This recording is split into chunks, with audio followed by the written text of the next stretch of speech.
Let's get in the mood. Welcome to Talking That Talk, your official podcast where we have comfortable and uncomfortable conversations. I'm your host, Juice, aka No One There, brother.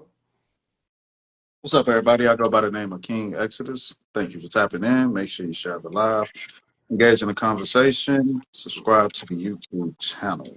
Ready? Um, Normally, we open up the show with intro topics. Tonight, it all flows within the conversation. We'll get straight to it. Defending Black women, three women we have on the conversation board. Cassie with the DD trial. I always say her name wrong. Haley Bailey. All right. I always say Holly Berry, not the same person. And then we have Megan and Steph, the Tory Lane situation. So we'll go back and forth, but we'll pretty much have this little conversation topic of should these women be defended? Are they the victims in these situations? We'll keep the conversation going. People on social media are going crazy about these three particular women. So Juice, I'll let you kick it off. Oh, man. Yes, these three women have been going viral on social media for the last couple days, now almost going into a week for a couple different people. Cassie, Megan, and also Holly. Is it Haley or Holly? I'm sorry, I keep saying it wrong myself, bro.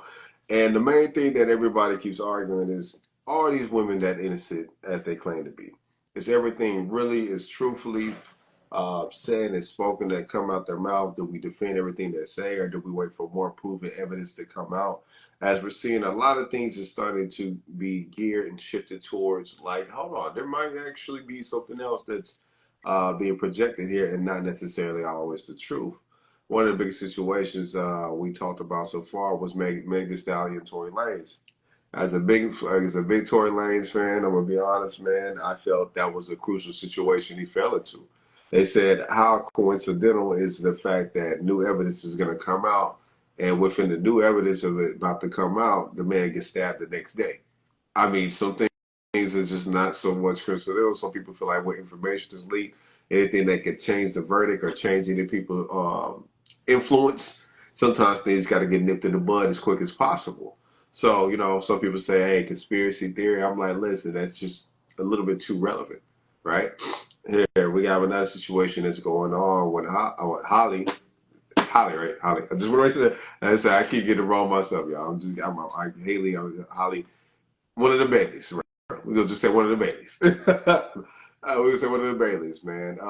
There was an old video of her saying that she chipped her tooth, right? And then within the same evidence of her teeth being chipped, it's literally the same picture of the evidence that was saying her chip was getting tooth when she was eating. And I'm like, yo, this is wild. I said, so this is not fresh. This is actually something that was um, known known to the public a while ago. I think it was a year ago when it happened. I forget it was a year ago, or a year or two ago when it happened. And for it to resurface back up, and literally using the same identical image. It's like, yo, what is really going on? We had talked about a certain situation where people try to use evidence to try to strengthen their case up, whether it's to push somebody out of the picture when it comes to having a child, or push them out of the picture, period, when they have certain things that's tied together to them. So anything to build up your case is what people will use. Like they said, hey, listen, whatever you can use to build up your case, always use it. And if there's ever a situation where there's like, ask, hey, are you aware of, or do you know what's going on? Deny. Deny is one of the best things you can use in situations where you're trying to get influence on your side. And with Cassie situation, Hold I'm still on. catching up on it. Huh? I don't want to cut you, but let's do them in segments. That way, you don't give it all in one Man, block. I'm just breaking it down, and I was gonna dive deep into it. But go ahead, man. All right. Let's kind of narrow it back to the Megan Thee Stallion thing, and then we can then move on to the Bailey thing. All right. So, producer vibes tonight. You know. All right. So Hmm. with the Megan Thee Stallion situation, I'm one of the few people that actually looked into like the trial as it was taking place. Hmm. And a lot of things didn't align. Megan Thee Stallion and her friend that was mentioned in the case had conflicting stories. Things kept changing. There were no forensics that was put into the case to where they actually found Tory's DNA on a gun. No DNA of his was found. So part of the new evidence was concluding that uh, it was actually her, Megan Thee Stallion's friend's DNA that was found. Okay. And this corroborates with a witness statement saying that he saw two women in a physical altercation. So, conspiracy theory wise, we don't know what transpired as to how Tory actually got convicted because it wasn't through evidence. You know what I'm saying? So, moving forward, he gets stabbed 14 times. Around the time that information was going to break out that we had this newly found evidence, and the evidence came from another witness, the bodyguard that was present at the time, who took flight prior to the trial, decided to come forward with information saying that Tory didn't fire the fire. All right, so now you have a situation to where a woman cries victim and says she was victimized and abused, and now the narrative, even prior to him being found guilty, people rally behind it without any type of evidence or the trial actually proceeding and people coming to conclusions. I remember at the gate, Bun B did a live, fuck Tory Lanez. Tory Lanez a bitch. It was instant chaotic behavior on people. You know what I'm saying? Nobody even gave the man a chance to prove that he was innocent. So it opens up these type of conversations. Like, if a woman in particularly cries that she's a victim, do we take that information through procedures to see if it's valid or not, or do we just run with it, especially if she's black? Because we're talking about, 3 black women tonight. So going back to the whole Megan Thee Stallion thing, people literally took it so far to where they would stop associating with people if they sided with Tory Lanez. These became heated debates and arguments. So I'd make a transition. I was watching TV a couple of weeks ago, and I was in and out, but it was one of these old school cases that took place in the 90s. It was a Hispanic woman, like in, let's say, 95, 96, 97. She went to her boyfriend at the time, and she was like, yo, I got raped by this other Hispanic man. So the guy gets into a rage, and long story short, the guy that was accused of rape ends up getting murdered. So when they investigate the murder, they go back to this conversation between this woman and her boyfriend at the time, which was her ex at the time. Okay, so shortly after that, they got married. So I learned something new, that in a case like that, that woman doesn't have to testify against her husband in a murder trial. So she didn't testify against her husband in the trial because they got married, right? So this guy gets locked up in like 97, you know what I'm saying, for potentially murdering this guy who raped this girl at the time out of rape.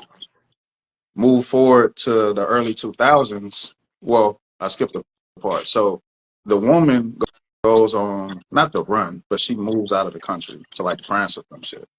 Creates a whole new life, marries a guy, has a child, comes back to the U.S.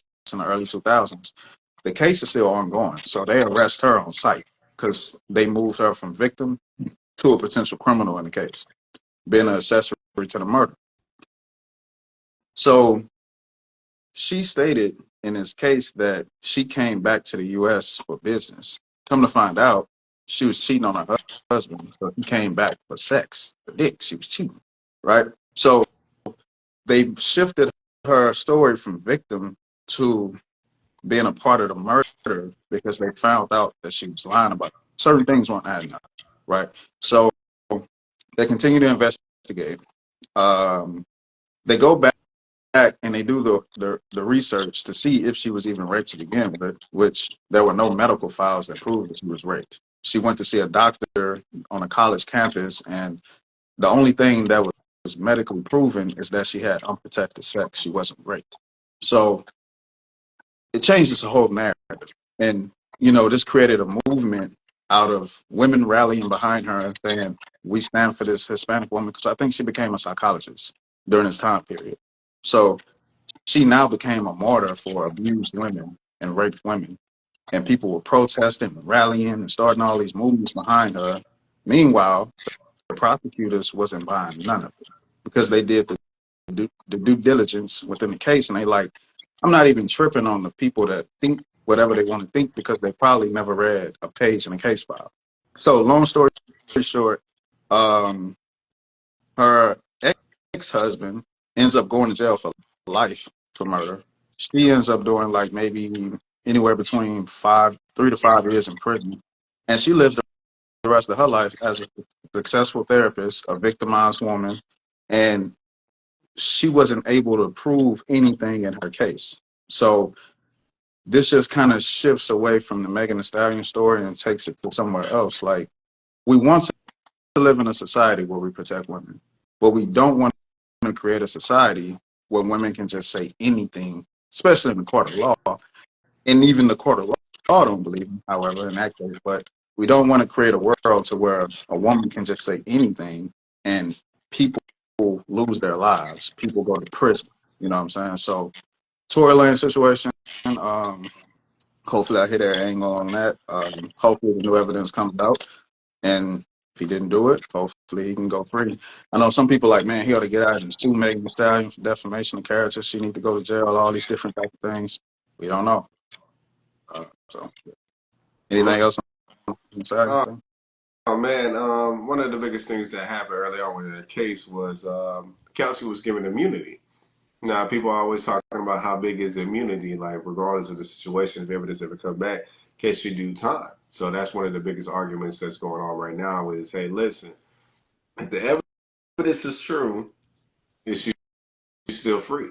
I was like, if you know what immunity is, like, hey, listen, nothing can fall on you regardless of any situation that happened. But from what's going on, people are trying to see if there's still a way to pin something on her at the same time. I remember when all this popped off, I was listening to the friend dropped a diss record. People don't even know that. The friend Kelsey dropped a diss record on Meg, and I listened to the whole thing. At the end of the song, she said, "Look, we know who really shot you." She started laughing. I was like, "Huh." But it's funny, like if that type of evidence is going to be used within the court or not, or within a situation to plead, like to see what more was there. I just always thought that was one of the most amusing parts. At the end of the song was the way she said it. Like, listen, we know who really shot you. She just bust out laughing. You know how people make the little different. What's the words we call it? Ad libs and stuff. So I was like, huh. I'm like, what if she's basically saying like, yo, that was me? But you know, at the same time, the Tory Lanez has his mindset. Somebody said like, Tory, how do you feel about the situation overall when it comes to black women in the situation? And he's taking it like, hey, at the end of the day, I defended two black women. I'm glad the evidence is coming out. And I was like, dang, fam, like that's still your standpoints. But hey, at the end of the day, he's also proven that he basically did. He said he basically fell on his own sword with black women, and now he's finally getting the justice without him basically saying this is what truly happened. So I looked at it like, man, sometimes, man, y'all just gotta shut up, bro. Some things is not for like, some things is not for you to say, bro. At the end of the day, truth matters, and if you still want to be all high in your morals or certain things you stand for, expect yourself to keep falling. I'm gonna be honest, you're still gonna fall on certain things. You know what's right, you know what's wrong. See, that was a nostalgic moment right there. Defending black women, and then you say defending black women during your deliberation. Man, that's you see that? That's full circle right there. That was a moment. That was a moment. I'm gonna clip that up. Hey man, fam, I thought it was interesting for him to say that. That's like, Nostalgic. And see, I ain't said, cause I ain't know if you knew about that, but yeah, he said he yeah, I was, do. and it was linked to a trauma that he experienced with his mother. So Mhm. if we go down the rabbit hole, sometimes black men had his whole defend black women at all costs things, and it's linked to something personal, which would be Mhm. a mom issue at some point, or Mhm. like, which kind of goes back to the narrative. We we from the hood. We've seen situations where a woman said, "Yo, that guy put his hand on her." We've Mhm. seen whoever that guy is, we go. fuck him up. There you go. Then you find out later, he was never touched. she hit him. You know what I'm saying? Like she did. And then now you have this war or this beef. People die, go to jail, all because of a lie. Mm-hmm. You know, that's why I brought up the case of the Hispanic woman. Uh, she had a sexual relationship and $7 million. So that turned into a lie. A lie in an emotional moment transpires into somebody losing their life, and two people losing their life actually, because for every act of defense, when you're defending a woman that potentially lied, someone loses a life physically, perhaps, and then someone loses their freedom. That's another life. So at least it's at least going to end up in two lives being involved. And you don't even want me to go into the gang culture. How many gang wars you got for 30 plus years, all because somebody's female slept with this dude and lied about it? So for 30 years, you got people, you got some sets that state to state don't get along, all because somebody 30 years ago in one state, they female hit somebody else from a different section, and it created this problem. So I would just say, before you defend or protect anybody in any situation, whether it be a woman that's close to you, get the facts first. Don't get all impulsive and act emotional. Get the facts first. You know, that's how we're gonna look at it. Yeah, you got countries that with the wars behind that stuff too. Yeah, It's a lot. It's a lot. one of the greatest stories It's ever nothing written. small. It's nothing small. The Odyssey. Oh, the Iliad. Yeah, the Iliad. All right.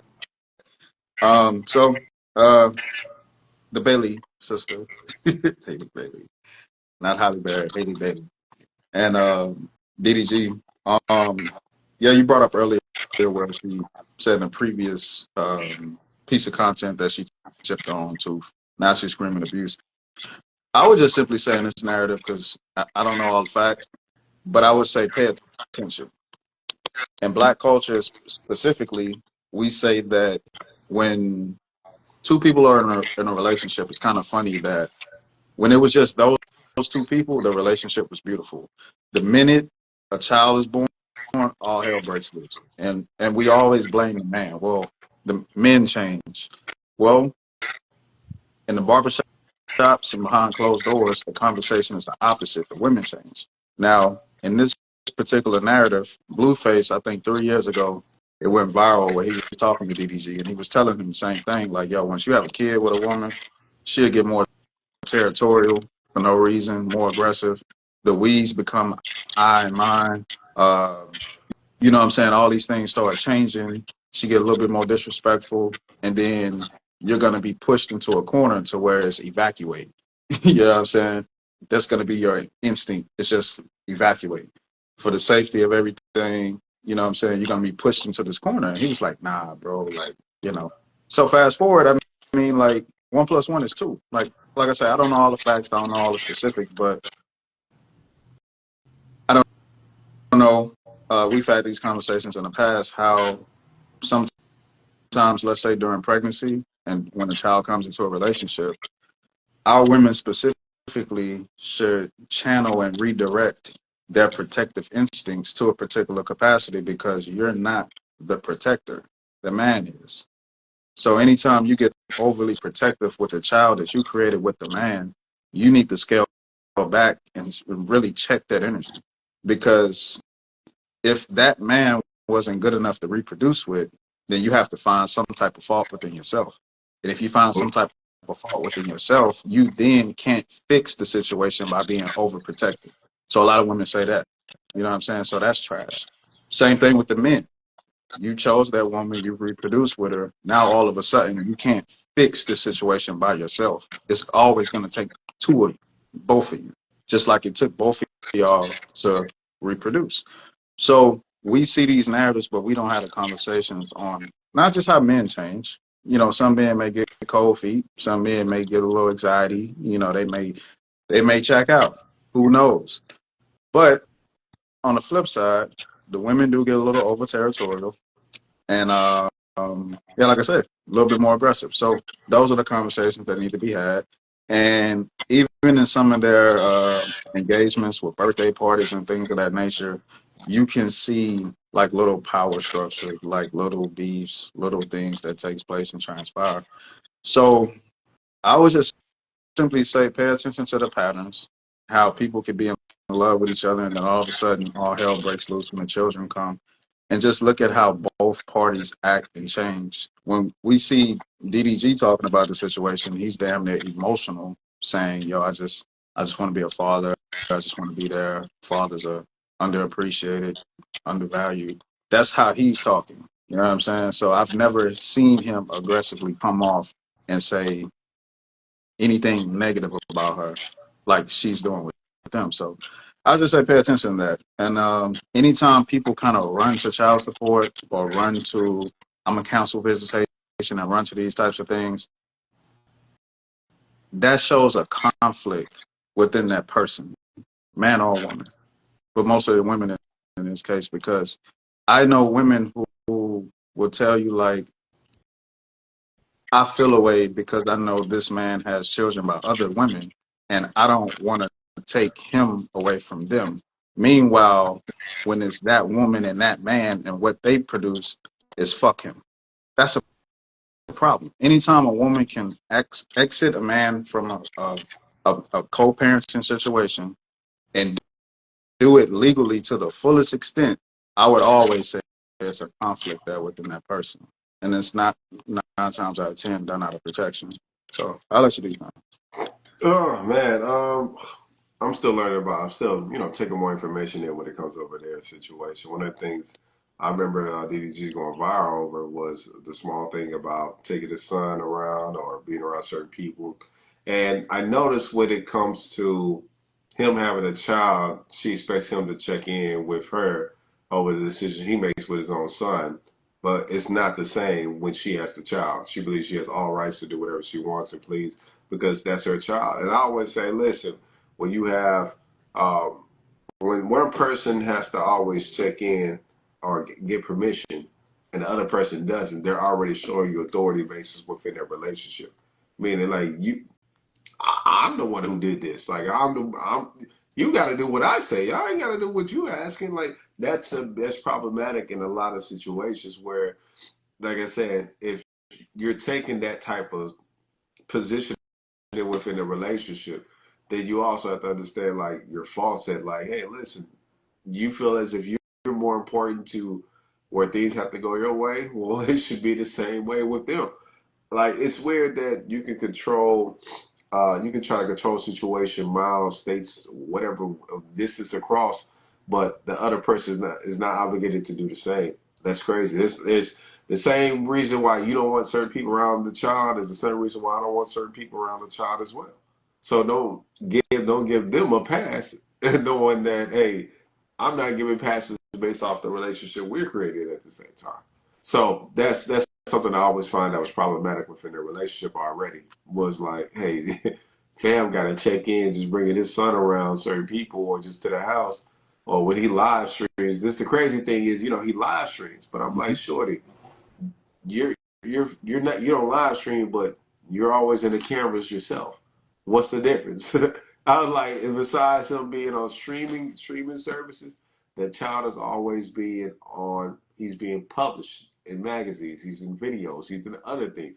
You're just trying to control the scenario, like basically what's going on. And I always be trying to tell people you got to peep the energy of how people maneuver when it comes to parenting and co-parenting, especially when you're like moving on up into the world. People are just paying attention to like they're doing the same thing, but what's really different? What's the difficult thing? It's because the person didn't have say so. Most people want say so's in a relationships and never earn a say so, but they want to be able to have the ability to say I approve and don't approve. Another thing when I was observing within this relationship of those two of DDG and Bailey, like I said, I'm gonna say Bailey. I also noticed within that relationship, y'all don't peep it, but DDG is much more calmer than Haley. I don't think Bear, I mean, but Bear, like, really peep the energy. Like, the only time I ever seen DDG aggressive is when he raps. That's the most aggression I ever seen in my life is when he raps. When his day to day conversations, how he streams, how he talks to people. He's not really that aggressive. Does he use profanity? Yeah, but he's not aggressive. But I have seen Bailey talk about situations where she's aggressive, where she gets loud, where she gets upset. She then will say, "Hey, that's my zodiac," and I think that's a trash move. Most people will always try to pass off their aggression, their bad behavior on their zodiac. I'm a fire sign, so it's gonna come with a little. Like, yo, what the fuck? You don't know how to control yourself? Like, that's just me, y'all. I gotta understand. People want passes for their bad behavior in certain situations, whether it's the environment, whether it's the zodiac, whether it's them playing into a certain personality, right? T.I., T.I.P., Gucci, Guwap. They're playing into a certain personality. And that's the thing, we have to be careful when it comes to situations where now you have to look at it like, are they all there? Which person am I actually dealing with? Mm. So when you really understand that, you understand the parenting aspect of that child and also the parenting aspect when they're co-parenting with another person. Which personality are they getting? Man. Oh. Like I said, I've been privileged enough, the older I've gotten, to see different experiences. Um, I actually came across some women who have the narrative of like, look, uh, I want to rotate who the child lives with based on what grade levels they're in. Like, there are people, men and women, that agree with this. Middle school, high school, preferably you should spend more time with your father because that's when you need less nurturing and more logical aspects of your thinking being, you know what I'm saying, increased during what you're experiencing. You need more logic. You need more structure the older you get. So you typically, you you should wing off mama's titty as you get older because now you need real life world structure and discipline, which comes from the father. Now, there are some women out there that can give some of that energy, but that's not the natural thing. That's not what's naturally transpires and takes place. And sometimes when these women try to do that, they do it in a way, and it's to overcompensate a masculine man missing, right? And then what happens is they become see, we talk about toxic masculinity, which is not a thing. It's the lack of masculinity, which leads to what you can say would be toxic femininity or the lack of femininity, because now that woman acts as what she thinks an aggressive man should act like. So you see some mothers be like, he don't have a daddy, so I curse him out. He don't have a daddy, so I punch him in the chest sometimes. And they think that that's fixing the problem. No, you need a man present. And we stop the conversation at, okay, the biological father isn't present. Okay, cool. Let's just say for whatever reason that didn't work. That's still a failure on both parties, but for whatever reason that didn't work. You still need a man to fill that position. He got men in his family, but more preferably, he need a man in a relationship status with you so that you don't have to act out of character. You know what I'm saying? So women have these conversations where they're like, well, I'm so masculine because I got to do everything. Well, if you have to do everything, that's saying that somebody else is lacking in presence. So why isn't a man there? It's not because you're so masculine that you're compensating. It may just be because you're too masculine to have a man. You know, Biggie said something. He said, man, you know what I'm saying? There's some shit that don't mix, like two Yeah, I know what you're talking about. with no Yeah, chicks. yeah. You know what I'm saying? That's like in a heterosexual relationship, like This guy. a heterosexual male don't want another, you know what I'm saying? So you have to recalibrate, you have to rebalance. Past traumas and past failures should make you more masculine for a man, and these things should make you more feminine as a woman. If those things don't happen, then you got to look at self before you look at the opposite sex. So for every father that's not present, if the woman actually feels like she was in the right, another man should be there like that and stay. Fair enough. You know what I'm saying? So that's just how that works. Yeah, I gotta stop the control shit. There are no CEOs and bosses and co-parenting. I don't care who the child lives with. There are things that are produced, and everybody want to go to. People do this, and they still have a religion. They still have a God. They still have deities, and it's like, fam. Christianity was based on family, and then within family, you still had hierarchy through religion. God the Father, Jesus, man, woman, children. The I, covenant. The covenant. there was no other. Even the Holy Trinity had God, Jesus, Holy Ghost. Everything is structured. You know what I'm saying? Like everything is structured. There's no broken families and broken things to where you got the this boss and this shit don't work like that. So you know what I'm saying? You have, if you really truly practice whatever you practice, spirituality, religious, whatever, implement all of those principles into your household structure and see how it aligns. Now that's what you are. You're not what you claim to be. You're what you practice on a daily. So if you don't implement that type of energy within your household, then you're not really about that, whatever that is. So, you know, moving forward. A God Last fearing one, man needs a God fearing woman. That's all I'm saying. God fearing woman, but she don't fear God in a respectful aspect. That's Well, cute. that's why I said a God fearing man needs a God fearing Yeah. woman. All right. Haley Belly. Oh, Cassie. Cassie. So for the people that say she's not black, let's just her parents are black. I was trying to find it because I pulled it up. Yeah, her mother is African, Mexican, West Indian. Her father is Filipino. So for the people that's like, she's not black. So we're not gonna have that kind of conversation on your IQ on what black is by definition or not, but she's black. So all right. Colors. So Cassie Cassie Ventura is in the, she's key witness in the Diddy trial. And during her deliberation, she's saying, yes, I participated. Um, this is why I participated. You know, I wanted to please him. I was competing with other women. I wanted his favor. He was also my boss. My life was tied into it, my career. So people were just harping off the fact that she showed participation. And this can open up a conversation of, can you be a participant and a victim at the same time? What was she actually participating in? Because one of the things that I like about myself is one of my first loves was psychology. And this can open up the door of like, people really have like mental things taking place, certain traumas and certain things that transpiring. So for a 40-year-old man to date an 18, 19-year-old woman, and keep in mind, I was telling people like 18, 19 years old, you're fresh out of high school. Like you're not, your brain isn't even fully developed yet until you cross over into like 20, between 22 and 25, somewhere like that. So is this a normal case to where you could say she's a willing participant 100%? Is there any type of victim conversation on her role? Now, me, like I said, the other two women, I ain't really feeling it. But in this case, I'm like, I'm kind of feeling more so on the victim side of things. Based on her age, based on the fact that her career was tied into this.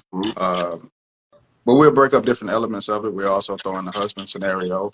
A lot of black women rally behind her husband because they said, yeah, that's a man. That's unconditional love. That's a real man. He's not judging her based on her past. So we'll unload, we'll bust a clip more on the Cassie part of the conversation. So I'll let you do. No, first thing I was gonna do, well, you just set it up real quick. I was like, well, let me interject real quick. But I don't have to interject. It's open right now. Let's also remember who Cassie was with before she got with Diddy. The dude was only 8 years younger than Diddy. So when people want to play the age factor, like, bro, the dude was only 8 years difference. If you want to say there's a big jump between 8 years, okay, cool. But let's also understand she was already dating older men. Is already was in the process of when she got what his name. Forgot his name. Forgot his name. It'll come to me a little later on. But yeah, the age difference wasn't too big. So that's when I say, okay, we can play age into it, but then let's remember the jump that wasn't really that big when she got with Diddy. So all right. So as the ball moving, most people are making. I see a lot of different memes going on. Like, hey, is she a freak? Is she a victim? Or and people just keep coming back and forth. Like, man, she's just a freaky victim. And I was like, bro, this is funny. Yeah, this is funny just off the meme wise, but it's kind of hilarious because nobody wants to take into the accountability of being a willing participant and then being under peer pressure at the same time. So, Brian, listen, it sounds like Ryan something. Thank you. There you go. So, and take into consideration, like I said, there's participations you always participate into, consciously, unconsciously, willingly, unwillingly, and also transactional. So, what people have to say, what people keep saying when it comes to that situation is people know what comes with a certain lifestyle that people are living, whether they believe it or not. You know what you're signing up for as you're moving forward. Some people are like, well, no, we don't know what we're signing up for. I was like, listen, it's you get certain coaching and aspects before you step into the limelight.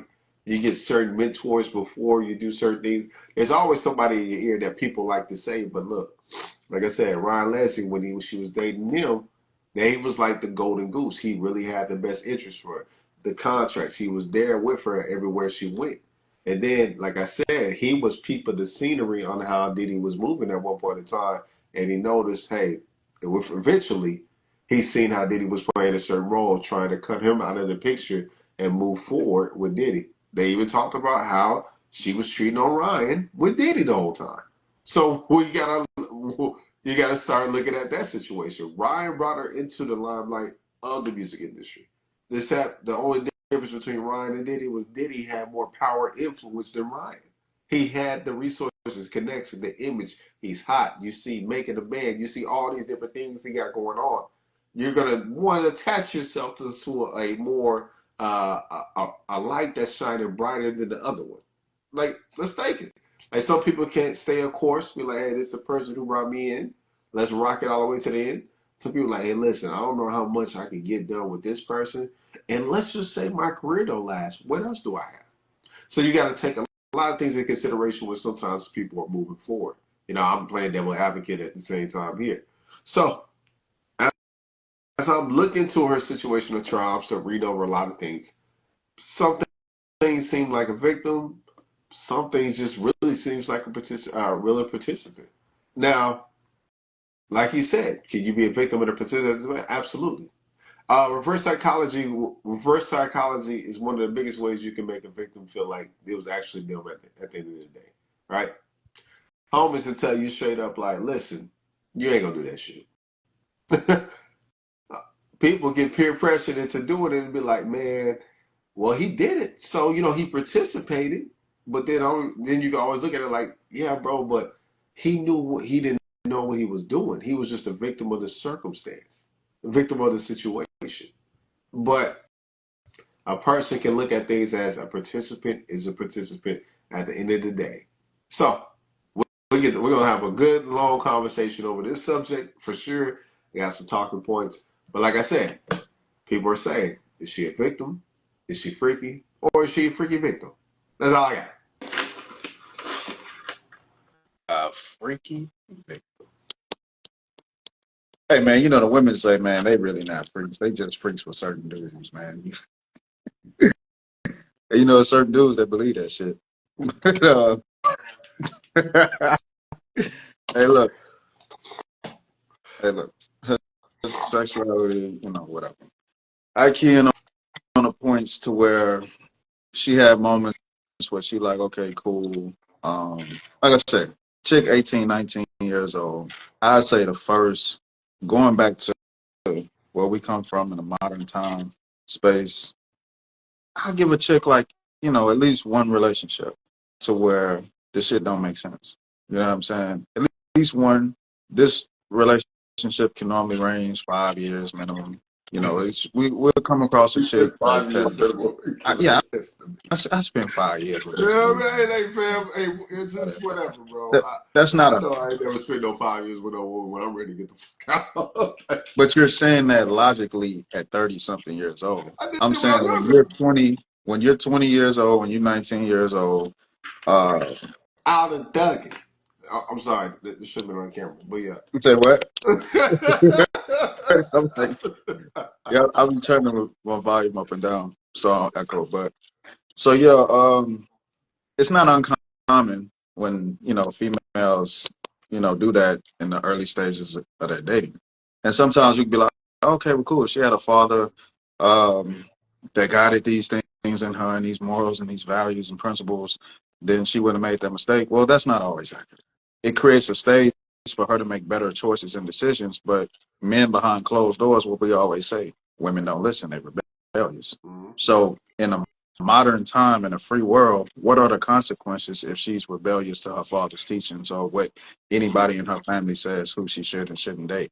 Now, is she wrong for that? Cool.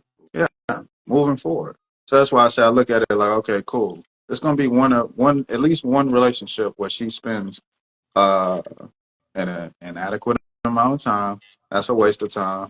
And hopefully she learns from that and moves forward. It just so happens in Cassie's first swing or second swing, like you say, it's with a multi-millionaire, close to a billionaire, who has all the status and power. That's a hell of a swing on your second shit. You know what I'm saying? And just so happens he's into all this freaky shit and this extra shit and the baby oils and the drugs and everything else. So I have a little empathy and sympathy there because that's once again, this is somebody that's potentially fresh out of high school. If we look at it by age, this is your first or second experience. So this is not a normal situation. So we could look at it as 30-year-old men or which think more out of logic as we grew closer to that logic through knowledge and information and experience. But a 18, 19-year-old woman,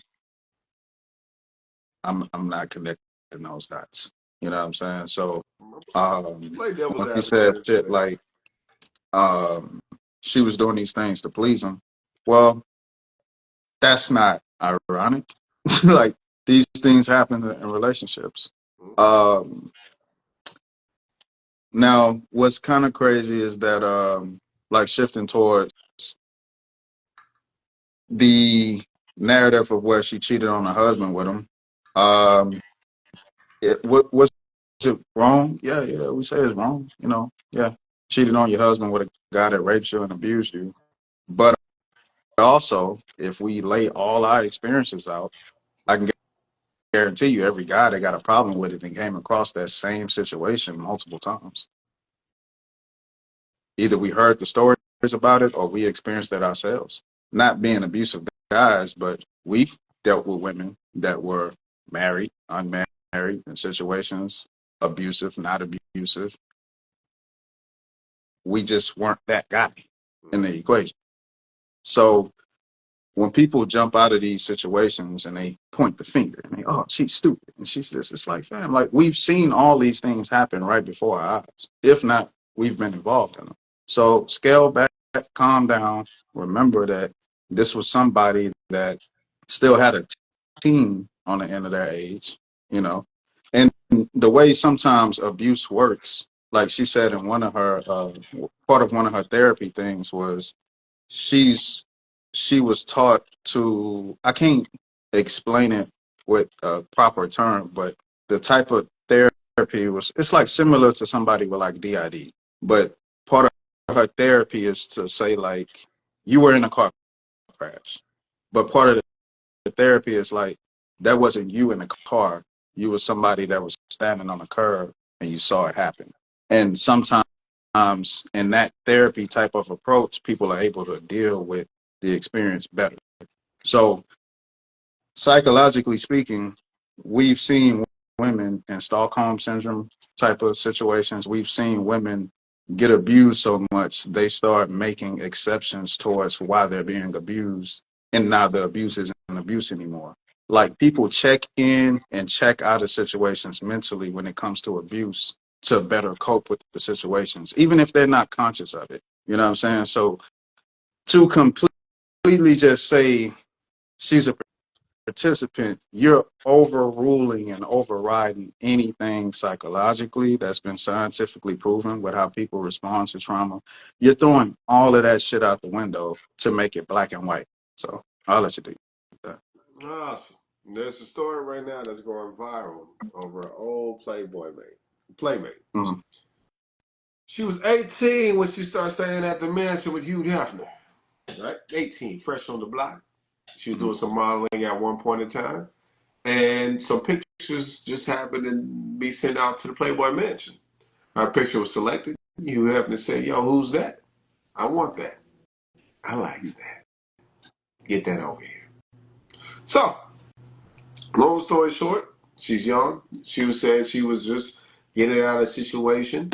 She was invited to the Playboy Mansion, understood that she would be one of Hugh Hefner's playmates. Now, one of the deals was simple up front. Hey, you'll have sex with me at least once a week. mm, So she said, that's all. Shit, I was down for it. I was like, I'm not a victim to anything. I understood exactly what I was getting into. And some people look at her situation and look at Cassie and Diddy's situation like, look, people know what they're signing up for. Whether it's directly, indirectly, eventually you hear the stories when it comes to certain individuals before you actually see or hear about the foundation being laid out, the ground rules being laid out. So she got laced with the ground rules and everything before she stepped in the household. Some people look at this situation, like I said, Cassie and Diddy, and it's like, yo, she had to be laced up ahead of time. At one point in time, they said that Diddy had multiple girlfriends, including Cassie, and they all knew about the situation, how he got down. Now, one of the things I will say you could be a victim of, or you might not be a victim of, is being put in a situation where, hey, another person's involved and you're walking into a room. Now, that's something I can also say, yeah, that you can definitely be a victim of that. Because overly trying to please somebody, you eventually start doing things that you normally wouldn't do. But at the same time, once you cross those lines with that individual, you're now saying what you're willing to do. For it wasn't forced upon you. You could have walked back out of that door. But to aim to please an individual is why you stayed. We see it like we heard about hood stories like that. Yeah, man, shorty comment with old girl, you know what I'm saying? I told her she wasn't ready for all this, and I didn't want to, kick it to the curb. Next thing you know, shorty said, "Nah, I'm not leaving. You my man, and with this what you like to do, then I'm gonna do it." Which, boom, there goes situation right there. And like I said, the smallest things that escalate behind closed doors can grow more. You can mold somebody more into a certain setting that you like. Now, understand I did use the word mold because things do take time. But I would also say this: what attacks you, your morals, your spirit, your energy, your emotions, you know whether to get involved with that 100% or not. But some people say what they do, they numb the pain in order to do things. They take drugs in order to be able to move forward. They do certain things to a point where they're not themselves in order to be able to, uh, what they say, the out of body escape experience. I forgot out of body escape experience. I forgot how they describe it. But basically, to able to get through whatever is going on, this is why they do certain things. That's why when they said Diddy supplied people with drugs, whatever they needed, hey, sometimes people have to take things in order to perform, or it's something they already enjoy doing. So that's my own little comment right there that you made a little bit earlier. yeah. Just wanted to a comment, man. Shout out to QP, bro. What is It's it? not diverting accountability. In this case, it's seeing what happened. How did we get here? So we're in a situation where we're talking about blackmail, to where at some points of the case she was like, "Yeah, I did these things because I wanted to," and then there's other points where she's like, "He told me if I didn't do them, he would release these tapes." We also got another point of the trial where he bribed her parents and was like, "If you don't give me X amount of money, I'm gonna release your daughter's sex tape." So our parents took out a loan to pay him to not put out a tape, and he just didn't do that with her. He did it to multiple people around him. Yeah, you one of my employees, but you was at the party, you was getting full of that shit. Mm-hmm. You did certain things, so I'm gonna keep this as, you know, leverage just in case I need to use it against you. So, um, if and to the fellas, I say this: Mm-hmm. if she's not a victim at all, and she's only a willing participant, this is a different thing, but it's similar. Okay. Black men can't argue against white supremacy. Okay. We all know gang banging and selling drugs and all these different things are criminal activity, but try to take a black man from that or somebody that grew up in poverty away from that is hard. No matter how far they get in life, no matter if they go political, they do whatever, they still feel connected to, I'm from this block.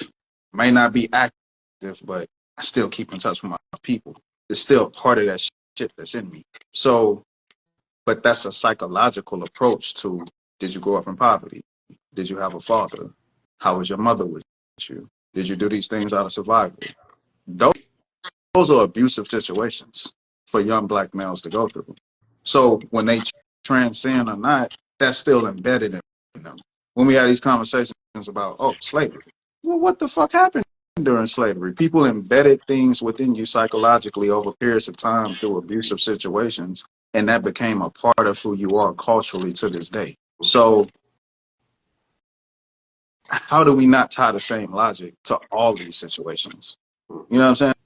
And so that's how my brain works, and that's why I opened up with the psychological approach of, yo, some people respond to abusive situations in different ways. I don't know if y'all have ever been abused by a parent. I have, by both. But in a physical altercation with one of my parents that I'm more cool with to this day, ironically, how I responded to that trauma is spiraled off different events in my life. I became 10 times more aggressive with my peers, got into situations, seek therapy and all this shit. To this day, people will be like, yo, you still kind of cold. I'm not saying I'm, you know what I'm saying, a victim or anything in that situation, but I responded to abuse. So people look at situations differently based on what they are on the scales of abuse, and they respond to them differently. We had a previous episode. Well, we didn't do the episode yet, but the episode would have been wrapped around sexual submission being the highest form of submission between people. Sexual acts is the highest form of submission. Mm-hmm. So femininity is submissive to masculine energy. Mm-hmm. So do we not tie the logic into the conversation? So, like I said, keep in mind, it's somebody fresh into the world. We don't know what her life was prior. Boom. Diddy is her guy. That's who she picks. They thug it out. Let's say it was for her personal gain. At some point, what you're willing to do in the beginning can be used against you as leverage. And that's sometimes how it becomes a chokehold. You know, it's like somebody work a job, they say they don't want to work, but yo, I'm only do this shit for a couple of months because I just need this bread real quick. And then different things fall apart before you know it. You like, fuck, 15 years later, I'm still here. I'm miserable as fuck. A lot of people would look at that as an abusive relationship, but you got caught in an abusive relationship because that's how you're responding to it. Every day you clock in, every day you drive to that bitch, every day you perform, you're moving as if you're an abused person. You start envying the job. You start envying the system. You start, you know what I'm saying? But what you were willing to do at one point of life out of survival or whatever, that shit didn't feel the same no more after a certain amount of time. And sometimes you get trapped in the shit. So I just can't override that part of the conversation. Like sometimes you get trapped into that shit. Like she say, her whole career, albums of material, all this shit was trapped into that. Her apartment, what she drove, the clothes on her back, everything began to get wrapped into that shit. So 10 years later, you know what I'm saying? She separated, she did her thing. She went back from time to time. Like I brought up the narrative, a dude can lead a block, he can lead a street, he can lead a hood, but it's still some shit he can do to still tap in from time to time. That doesn't make sense to people outside that never lived that life, but yo, we have sympathy for him. We have empathy for him. We say, yeah, I understand that because I come from that too. I understand hip hop. We get so crafty. We start saying, "Well, it's the hip hop culture and the music," and it's we start breaking it down. It's the foods he eating because it's lowering his vibration and his frequency. And if he ate more food, we do all of that shit in different situations. So I'm like, yo, do that shit here. At least 50% of the way. So I'll let you do your thing. Nah, man, like I said, I'm just gonna be me in this situation and conversation just to get people thinking to see how, how everybody looking at it. So here's another situation right now. Some people brought some things to the table. They said, all right, well, is it possible that Cassie was jealous of Young Miami? That's something I was like, well, you know what? There's this thing where you can always be somebody's favorite, right? But knowing somebody else is taking your spot, now that's when it irritates you. You know what I'm saying? One thing about Young Miami, she let it be known. Hey, we doing this, we doing that. If you ever noticed all the freaky stuff they were doing, she was rapping about it. She was like the golden showers, 250K poppy, da da da da da da. And she could have looked at that situation like, yo, Shorty got a little bit more freedom than I did when it comes to all this. So, like I said, that's something that was on the table that I was like, you know what? I can't put that to the side either. Could have been a sign of jealousy. One of the things they always say, hey, listen, when you were going after Diddy the first time when you sued him, why'd you take the check first? Why did you just really push the narrative of being a victim and go throughout the whole process? Um, that's things that have been on people's mind as well when it comes to this trial. I said, well, I'll be honest, she won both. I like not only did she win at the fact of getting the money, but then she could also win at the fact of putting them behind bars as well. So I was like, you can't be upset at what has been paid or what's been in motion because, like I said, the RICO charge has been going on for years, and just the person that who just tried to take you to court, whereas more who have more information to give out is one of the best sources for it.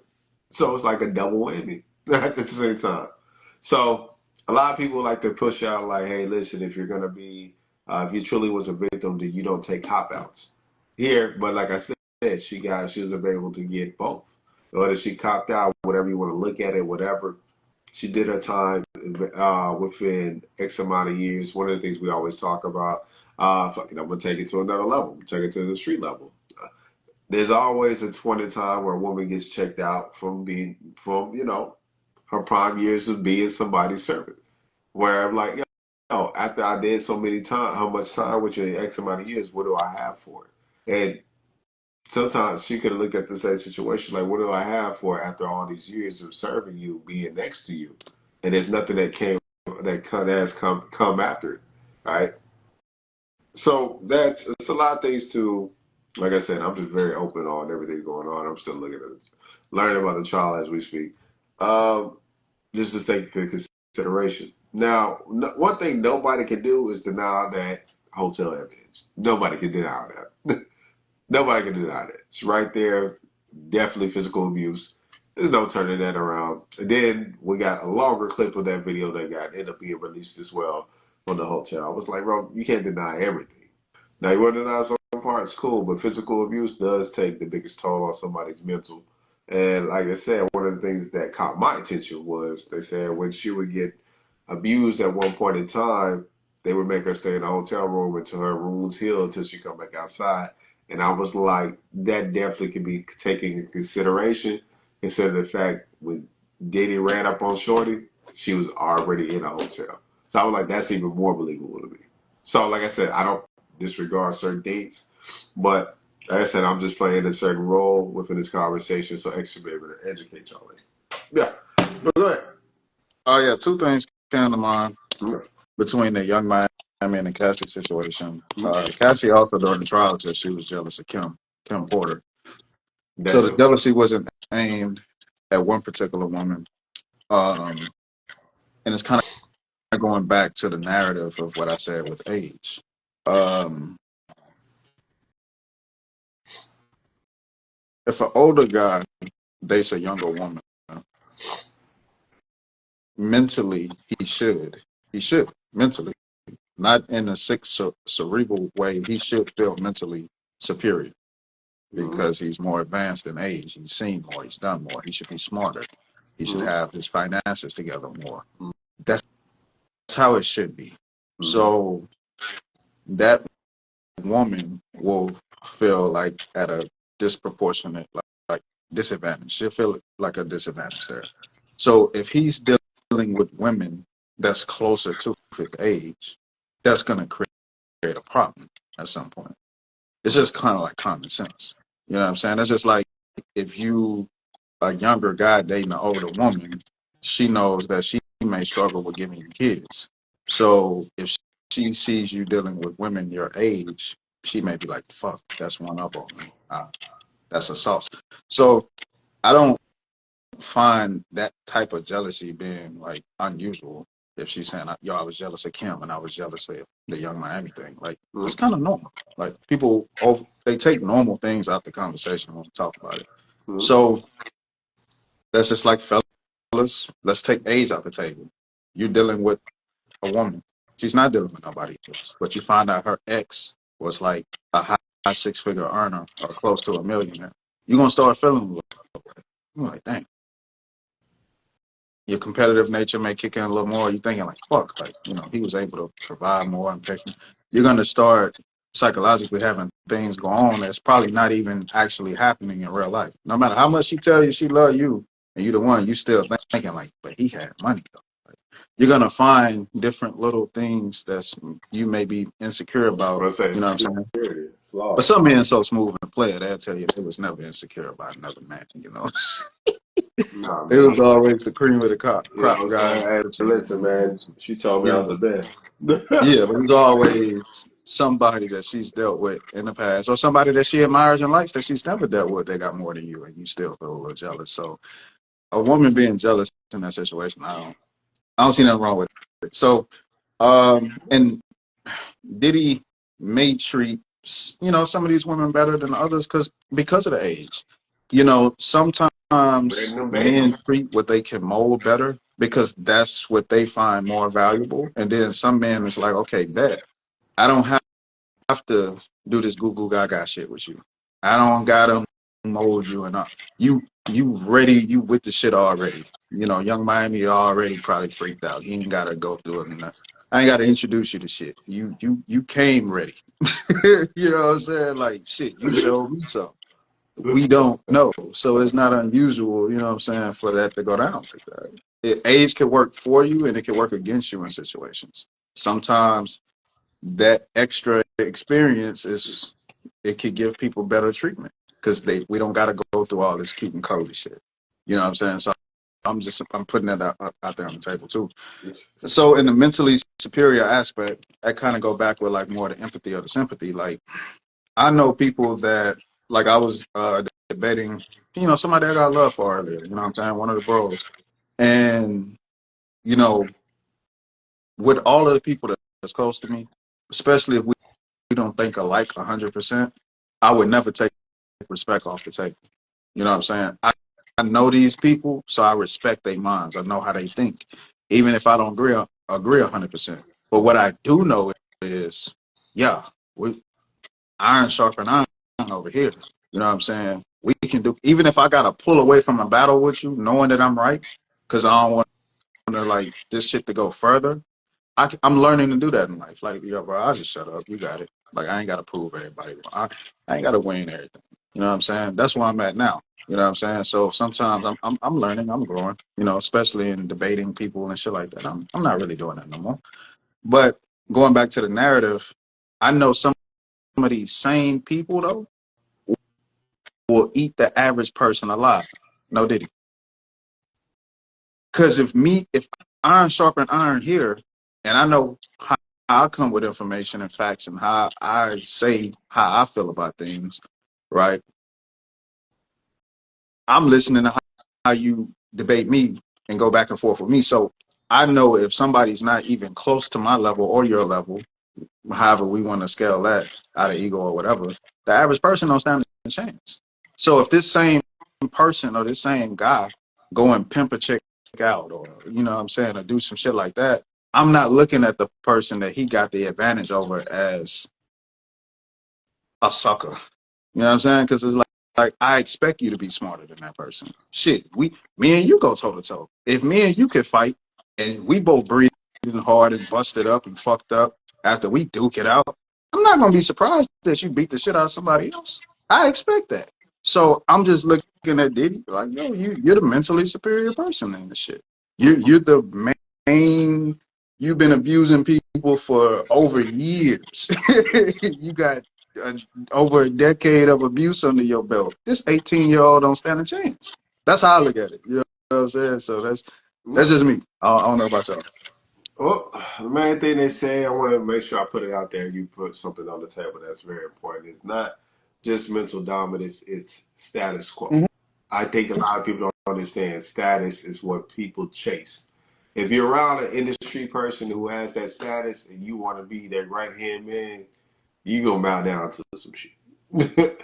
Just because you want to stay in there longer, you want to get next to the resources, you want to be able to attend certain events. Yeah, it comes with shutting the fuck up at times. But at the same, it's all up to you how you look at the individual. I was talking to somebody, went to a third round interview. He told me he used to deal with a lot of industry people at one point in time. He said, I realized being in the industry, it's so fake. He said nothing is real about it. He said nobody speaks their mind. People are afraid of the people they work for.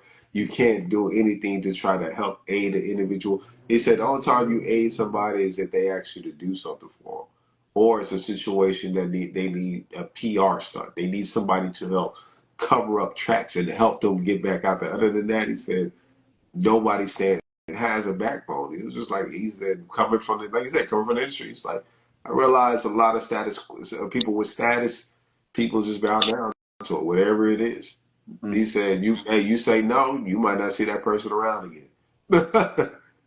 So you can look at the abuse alone and make it a band. I mean, sure, there was abuse in making a band. Let's keep it funky. The things he had them doing, I was like, hey, bro, that's some crazy stuff. But what was the main thing that he hovered over them? A chance of a lifetime, a chance to make a deal. All your dreams come true. Just come holler at me, Diddy. But in the meantime, the process of getting there, you just gotta have to do whatever I tell you to do. Like everybody talk about like the cheesecake run will always be legendary. But you telling people to go get some cheesecake at 2 in the morning just because And they it did had that. nothing. Homie said, bro, this has nothing to do with making music. What are we doing? It did. Like you gotta, like I said, you bow down to status. It is a thing. I'm sorry, bro. Mm-hmm. There's times even I keep it funky. There's times for me when I'm out networking and certain people have certain status quo. I definitely still have a limitation on certain things I do. And saying no is what got me more respect than it is just to do it. 'Cause that's another thing people forget. Is like some people still respect character. Some people have to be told no. Like you forget, some people are so strong on a high horse they forget that they haven't been told no in so long that it feels good to actually be told no. So hey, you know what I'm saying? This is just things that, like I said, I'm just speaking from experience and seeing things I just be noticing.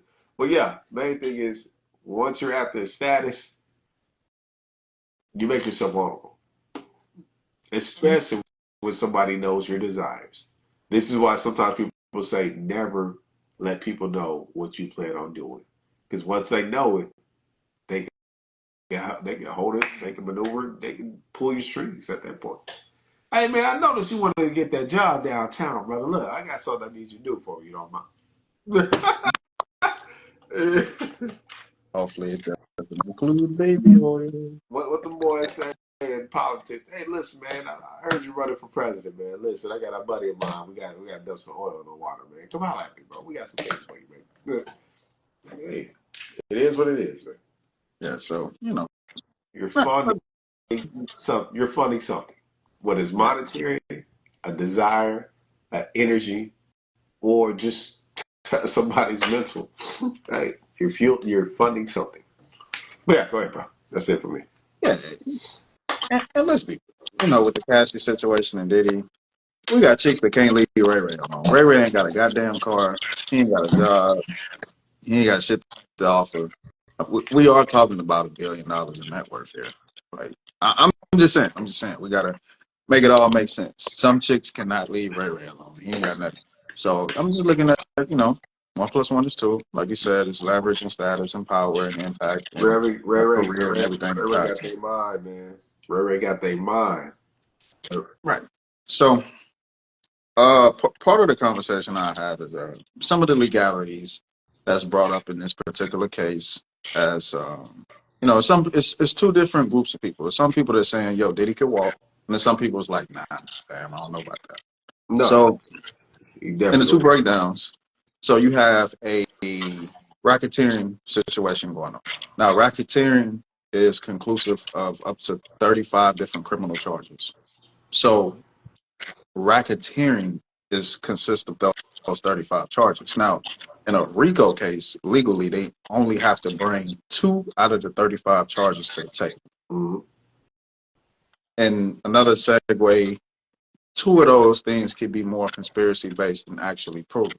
But this is how the RICO thing works. So RICO, racketeering, not exactly the same thing. One transpires before the other. So Mm-hmm. some of the undisputable facts would be bribery.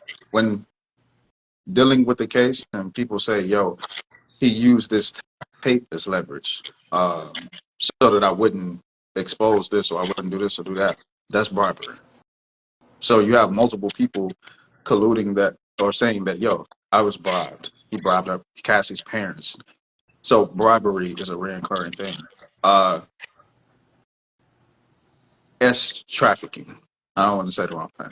So for Yeah. those who don't know, maybe the trafficking part hasn't fully came to the conversation because some people was like one of the S workers was in New York and then they do in New York, so he didn't cross state lines. Well, one part of the conversation that goes back to racketeering would be, well, that would be prostitution if this guy comes into the stand and says, I was paid to have sex with Cassie and Diddy. That's that's the illegal part. Now, what people skip over is that Cassie is still an employee at the same time period. So, for anybody that does business, understand business laws. You can't combine your personal, illegal, and legal endeavors with the business. That's when certain things become problematic. If you have an organization and somebody gives you $1 million donation and you take part of that money and move it to your personal account, it's called mingling funds. That's illegal. That's money laundering. You have to separate things. So when people say, I went and got drugs for Diddy, let's not even put up that people said, yo, I had a prescription in my name, but I took my prescription in my name and gave it to him after I got the drugs. That's illegal, right? You're overlooking that that's drug trafficking. Drug trafficking is not with the intent to sell drugs. Giving drugs away free that you carry in large quantities, even stored at your home, is still considered distributing. Distributing does not mean selling. So when people have these kind of conversations, and it's not just in the legal world, you have definitions, and you have different definitions that apply to different cases. So this opens up the door for even the political conversations. How people want to say, well, the economy is this and this reflects the stock market. Well, the economy and the stock market aren't the same things. They have relationships, but they're not exactly the same thing. So you always have to separate as much hard data, which would be your facts, analytics of everything, separated from sentiment, separated from emotion, separated from, some people quickly define things and say, oh, that's it, it's black and white. No, that's not always the case. So far, they came with bribery charges, which they're building this up. Then the S trafficking part, well, they're tying that into the prostitution aspect, right? So you can't have a legal business and you illegal things. They link that back to the enterprise. So this creates the door for the racketeering conversation. So I just want to throw that in the mix. Like we have to carefully define things and words and how we use them in conversation so that we move forward and it shapes a better picture and narrative of what's really going on. So like I said, you have two different groups of people. Some people it's like, oh, he's just a freak. Well, if he was just a freak with his peers and family and friends, fine. But when you associate your business affiliates, your employees, and they do these acts for you, like some people was like, well, Cassie was paying people and setting shit up. Great that you said that, fam. Who does she work for? So we just got to be careful how we have these conversations, man. I'll let you do the thing. You got Oh something. man, that's it for me right now, man. That's it for me right now. Other than, sure, I'm surprised I haven't heard blackmail yet. I think that is blackmail and extortion. Yeah, But yeah, but that's yeah, it's background. like I said, he got all he needs to do is hit with 2 or 3 charges. That's it. Domestic for sure. Domestic for sure gonna stick, bro. I like, nah, bro. You're not escaping that one. You're not escaping that one. And I think one of the most interesting things about everything that happened, you got to remember Cassie was dating Kid Cudi at one point. I think people forgot about that situation where all of a sudden Kid Cudi car blew up, and He's he supposed sent to. her a message letting her know like, "Hey, watch this." I was like, so now you got to look at more things that are compiling on to not just the domestic, not just the mental. Now you're creating fear in somebody's heart. Like, Mhm. so yeah, I remember after that situation, what happened? You know, we're going back to Diddy after that. So, and it was actually, said she did it on the basis to protect Cuddy of what he was getting himself into. So, like I said, abuse is abuse. It's clear as day. But you know what I'm saying? So that's why when you talk about traumas and being a victim, there's different stuff there. Like you said, when you try to run away from things, is there stuff pulling you back or things that mentally start popping in your brain? It just happens. One Yeah. of the things they talk about with what we say with Shannon Sharp. How are you a victim? You know, you came with this dude all the way across state lines. But that, see, I gotta remember that was a free will and a paid type of situation. You know what? That's not even dealing with this. That was terrible. But it still ties into a little bit of the situation.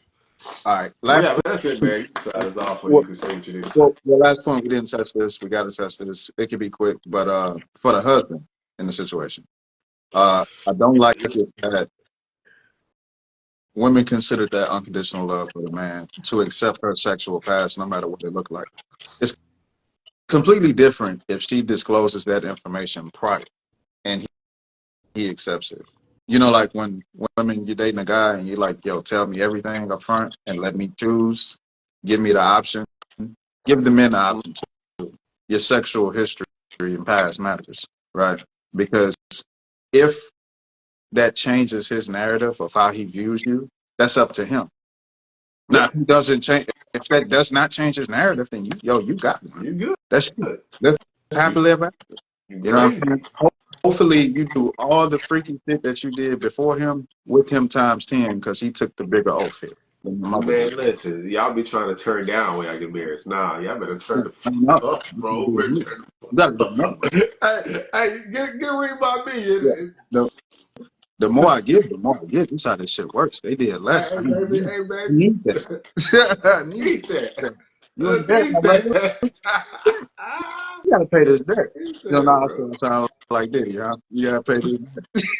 That man said, take that, take that. Oh, man, hey, bro, chill, So man. Like, just, I'm just saying for the hubby, you know, yeah, all these women is here. Hey, so when you find out, you know, she did all that, I'm just saying, hey, you know, get you something out of that, bro. You know, come on, you know, don't, you know, demand your worth, man. know your He, worth. he need therapy. He need to sue for some money his damn self. I ain't gonna lie to you, fam. Like, That's potentially I, possible. I can't believe I shouldn't have said that out loud, man. But it the biggest thing about this situation with with her husband is you have women championing him, and then you got men that's looking at him as a simp. Like, bro, that's what you got with. But the narrative of if he accepts whatever, if a man lowers his standards, then he's more of the champion of God. And that's the modern space we in, to where men can't have standards. You know what I'm saying? And some women be like, well, he got kids and all these different types of things. Yeah, but you still knew these things up front. You still chose. Yeah. He didn't know your sex. Some women be like, where's the past? It don't matter. Okay.